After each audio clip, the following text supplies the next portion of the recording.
guys, Joe Pye here at Advanced Innovations. Welcome back to the shop.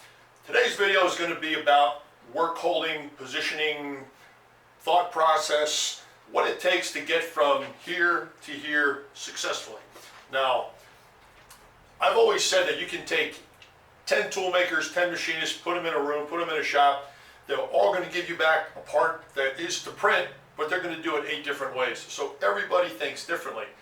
And one of the things that you will encounter sooner or later in your career, in your garage, in your hobby, is the obstacle of having to create a feature that references another feature that you just can't get to. You can't indicate it because your indicator doesn't swing that way, or the part is upside down or backwards, or there's a clamp blocking it. But the frustration will present itself sooner or later, there's no doubt about it.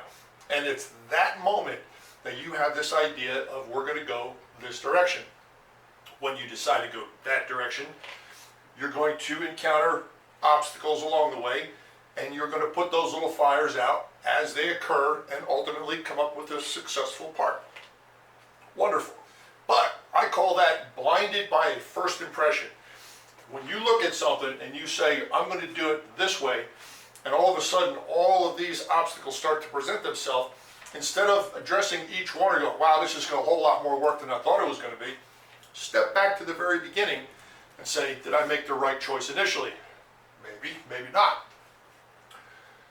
Now I got to share a story with you here just for a second, because this is very relative, because I've had this blinded by your first impression moment. My wife and I went to a home center one time, and we bought potted plants, hanging plants, for the front of our house. We already had the chains there, 2 identical length chains. Brought the potted plants home. One's got a hanger that's about 4 inches higher than the other one. Stick with me. I still hear about this to this day. She beats me up for it. We hung the plants on the front porch and stepped back, and they're like this.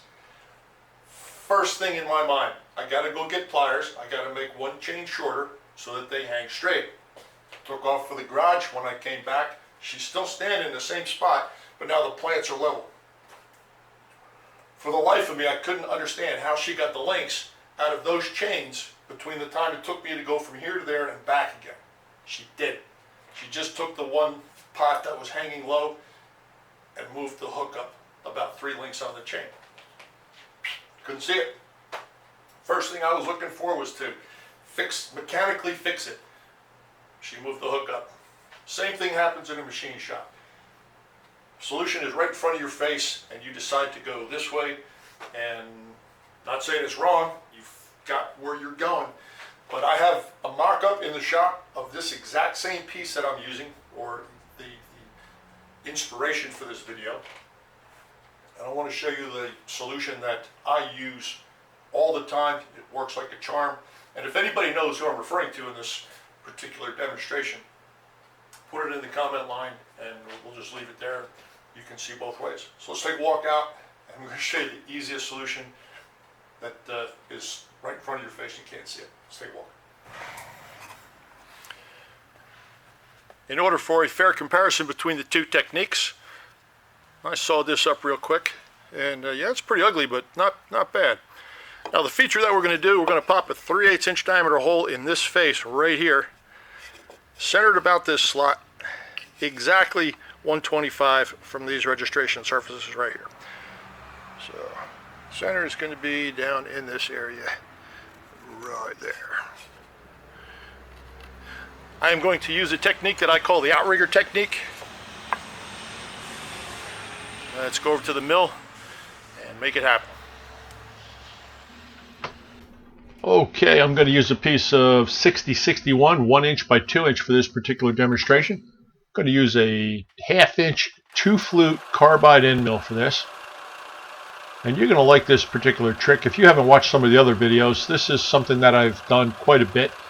And knowing that you're using a 500 diameter end mill, when you clean off the piece of stock like this, and I'm going to climb cut this end off because I like the finish it gives a little bit better.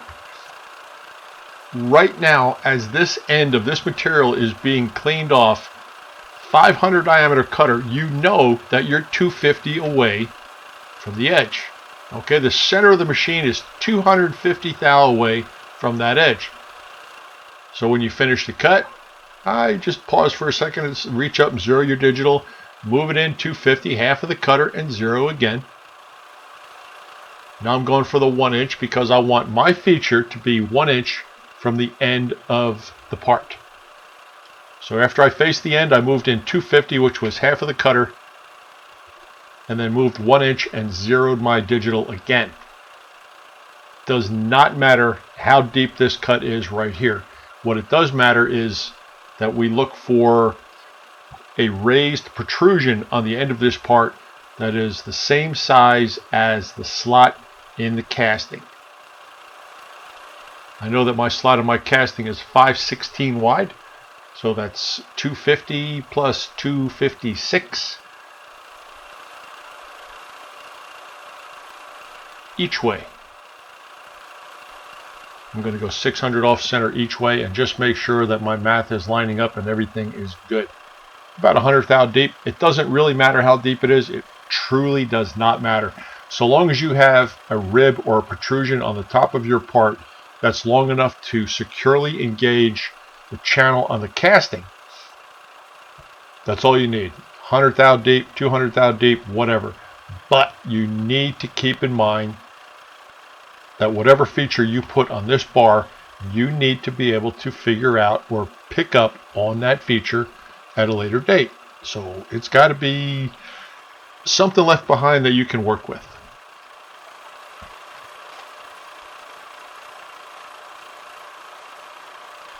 All right, that is 1 inch. That little rib that we are forming right there in the center, the elevated part, is the center of that elevated part is 1 inch in from the end. And I'm going to give a couple of options here as we get deeper into this part as to how we can work with this.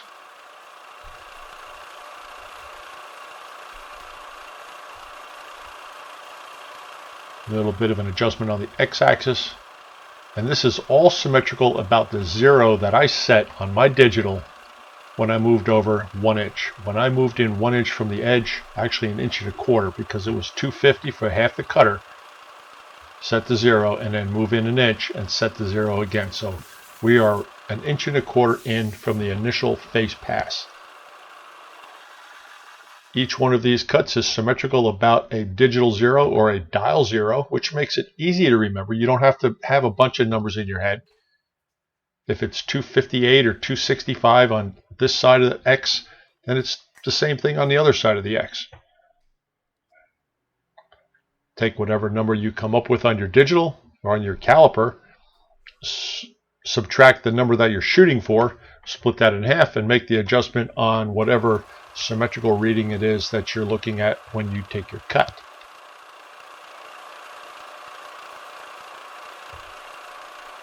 I think I decided I'm going to make this a little bit deeper at this point. And whatever cut that you cut, whatever pass that you make sure that it's a light pass so deflection of the cutter is completely out of the equation. Make it a 5 thou pass before you check it with your calipers.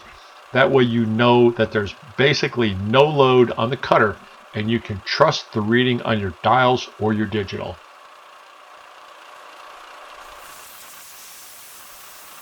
And that is an incredibly light pass. As you can see, the chips are almost non-existent. Going to shut it down one more time, take another reading so we know where we're at. You can do the math offline if you care to.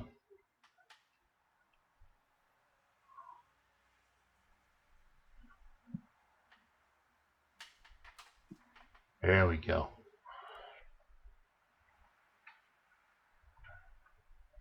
I got to tell you, it's extremely hot where I'm standing right now, so if I'm a little inconsistent in my moves, it's really hard to think when it's 102 degrees where you're standing and 109 degrees just outside the door.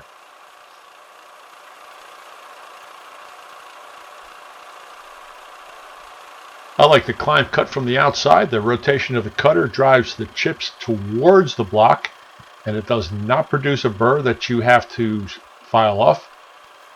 You can see the little step that I left behind on the center protrusion. I'll come back around for that. I am visually going to put this cutter back in this slot on this side. And the far side of this slot means nothing. So long as it's wider than the casting that you're using or the part that you're going to put on there, it could be anywhere. But I don't like to waste this kind of material, so this particular block of material will turn into a pair of soft jaws when I am done with this demonstration. I will cut the end off and have sufficient material left over to repurpose this stock. I will not throw this away.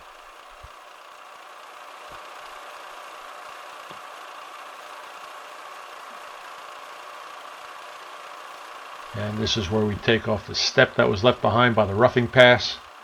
And just a little bit more onto the boss. We're going to do the exact same thing on the other side.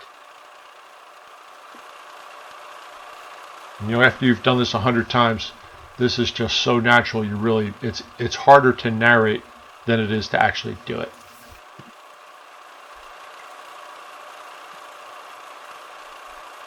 Nice and slow, so we get a good clean surface. The protrusion that we are forming here is going to determine the accuracy of the feature that we want this to assist with. So I'll give it a little bit of shot of air and clean off the chips that are there, the swarf, the burrs, whatever you call it. Check it again, see where you're at.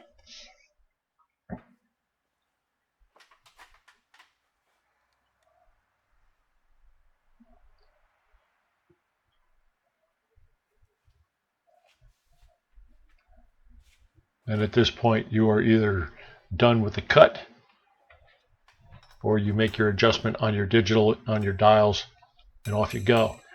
Now, in order to accurately be able to pick up on this, if your edge finder is not very incredibly small and you can't pick up on that boss that you just cut, you're going to need something that when you flip this, because this will ultimately be flipped vertically, you need to be able to pick up on a feature.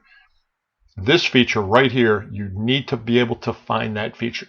So if you can't pick it up with an edge finder or a dowel pin or voodoo magic, whatever you're going to use to pick up on that, you're going to need to put a feature in this that you can pick up on reliably and dependably. So I'm putting in a 312, a 5/16 2-flute carbide, and I'm going to go back to the 1-inch center where that boss is. And I'm going to come right down, not on that side of course, because that's the bottom. But right now I'm setting my height so I don't drive that cutter down into the jaw. That's all that was. There you go, a little move on the y-axis, shift on the camera, move the cutter around to the back.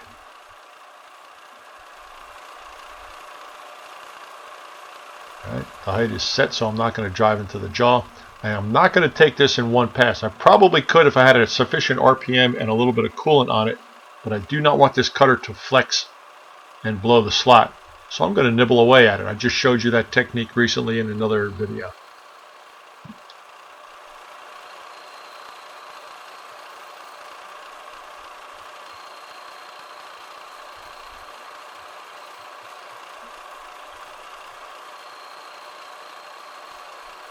Alright, so we're going to move back to the beginning. I'm going to offset on the x-axis, maybe 10th to one side, and just take a cleanup pass to get those little scallops off the wall. I'm going to shift over on the x-axis to the other side, clean up the other wall, exactly the same amount so it's symmetrical about the 1-inch center. Nice and clean, and off we go.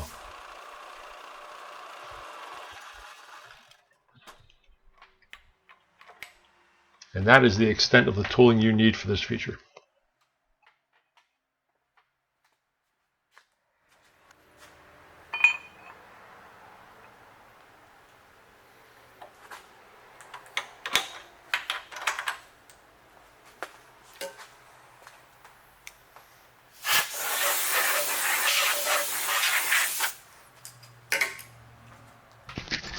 Once you've created your outrigger positive features and your indication features, we've got the part in the vise now standing vertically. If you don't trust it, you can drag an indicator across both of those vertical surfaces to make sure that it's aligned correctly.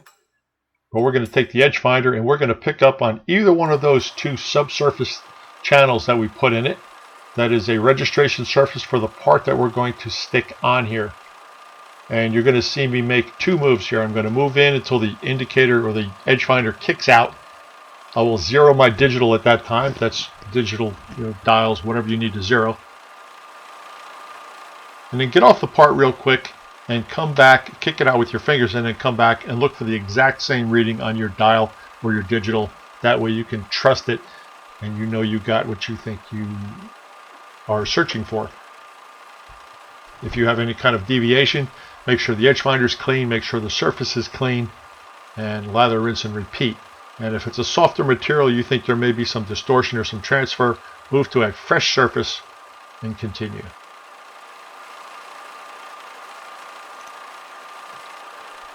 Once your edge finder kicks out, make sure that you move in half the diameter of the reference feature on your edge finder. In this case, I'm going to move in 250, and I'm going to reset everything to 0.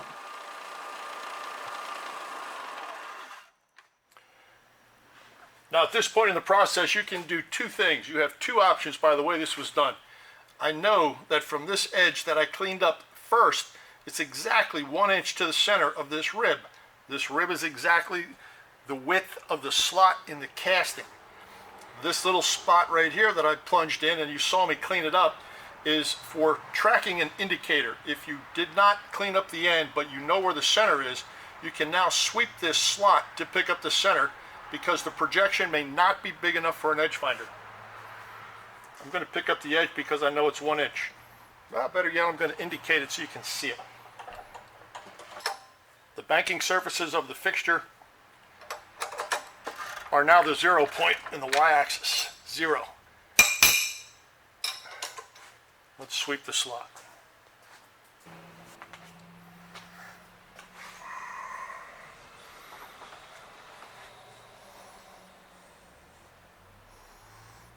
Okay, let's move it over a little bit down.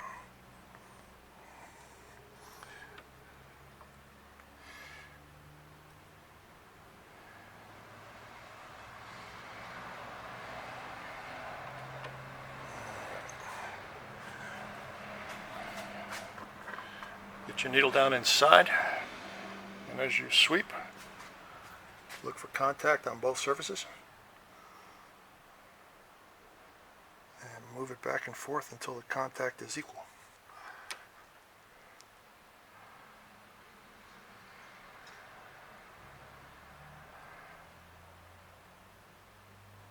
And boy, it is a hot day today, I'll tell you. Okay, we are +2. +6. So let's go to +4. Hopefully that's it. Alright. Let's get a good look at that indicator to validate that.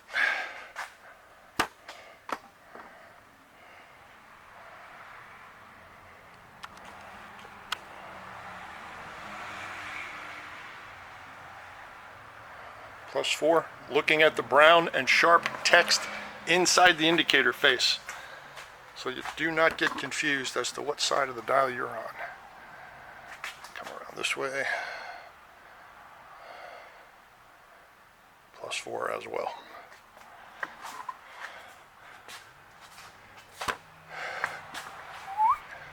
All right, now immediately after you indicate the tooling channel in the fixture, and the edge finder has picked up the registration surface on that fixture, you know that the XY00 is dead center. At this point, whatever offset you need, in this case it's 125, we're going to move the fixture 125 to allow the part to position correctly under the cutter. And there you go.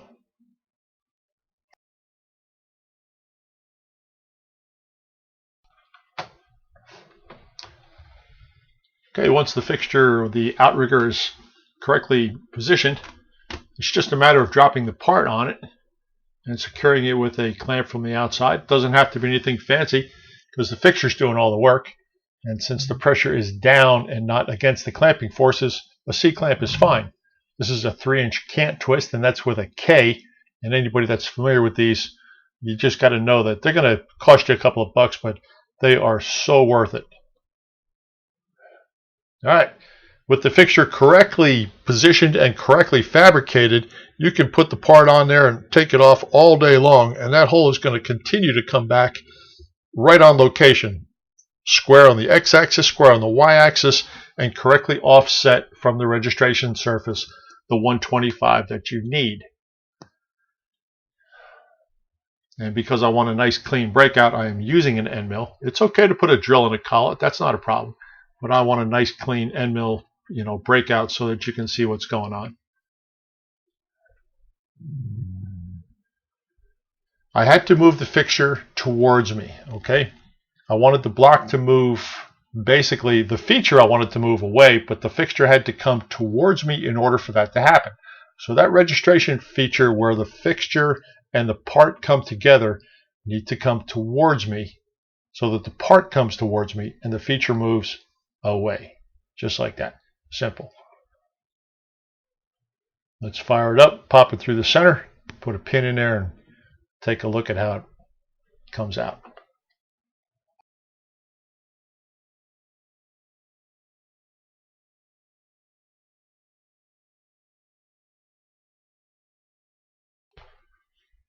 Okay, the hole is complete. It should be 125 off the registration surface and dead center on the slots. Let's put a pin in there, take it over to the bench, check it out.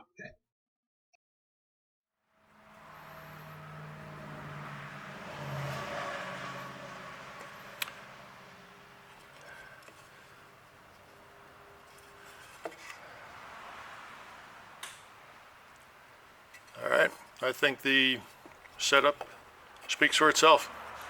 That is what I call an outrigger. It works like a charm. Make sure that the fit between here and your fixture is nice and smooth. Make sure that the fixture is positioned vertically. If you need to indicate it, or use a square against the face to assure that the center line of your hole is good. But that is how I would do that, and that is how I use the features called out on the print to locate the feature that I'm doing without being able to access those features at the time I'm doing it. And I'm going to show you why I'm in such a hurry to get out of here today. Boom. It is a warm one. And that's in the shade, guys. That's inside the building. Parking lot's got to be about 112 on the concrete. It's brutal out there. Anyway, if you happen to be building one of these, I hope that you'll appreciate that setup. And if you get a chance to read through the comments and find out who I'm referring to who's doing this model, leave them a comment as well. Thank you. All right, guys, well, I've been using that outrigger technique for a very long time. It's a solid technique. It works well. Make sure whatever outrigger material that you use is not going to flex or bounce around under the machining that you're going to be doing. It is okay if you do not have sufficient vertical height in your setup to not use a drill chuck. It's okay to put drills right directly in collets. Do it all the time. If the drill is a strange size, we'll turn a small diameter that fits in a nominal collet and do it that way. You can save yourself a bunch of room when it comes time to work on long parts in smaller machines. Hope you enjoyed that. You make the decision what works best for you, and I appreciate you watching. Joe Pye, Advanced Innovations in Austin, Texas. Stay well. I'm out.